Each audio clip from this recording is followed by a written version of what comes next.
Барилгын сургалт дадлагын талбайд зочин нэвтрэх үеийн хөдөлмөрийн аюулгүй байдлын зааварчилгаа.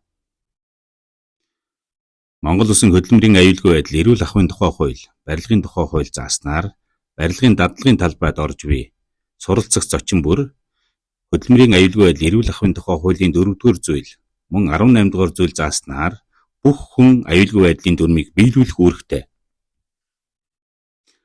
Хөдөлмөрийн аюулгүй байдал эрүүл ахуйн тухай хуулийн 15-р зүйлийн 15-1 ажил олгогч нь ажилтны ажлын нөхцөл тохирсон тусгай хувцас хамгаалах хэрэгслээр үн төлбөргүй хангах үүрэгтэйг заасан байдаг. Зочинтой хувцас хамгаалах хэрэгслийг бүрэн үнэлсэн байх учиртай. Тусгай хувцас хамгаалах хэрэгсэл нь хатуу дуулахт малгай, аюулгүй гутал, гэрэл ойлгож хантааз, шаардлагатай тохиолдолд нүдний шил, чихний хамгаалтыг хэрэгэлсэн байх учиртай.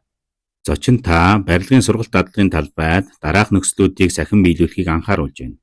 Зөвхөн тэмдэглэгдсэн зам хашлагтай маршрутаар зорчих, өргөх, тээвэрлэх механизмын аюулгүй бүсэд орохгүй байх. Дохио болон дуут анхааруулгад нэн даруй хариу үйлдэл үзүүлэх. Дээрээс унж болох зүйл, нуралтын аюултай бүс, мөн ажиллаж буй тоног төхөөрөмжөнд ойртохгүй байх. Зөвшөөрөгдсөн бүсэд хариуцсан багш ажилтнтай зорчихыг анхааруулж байна.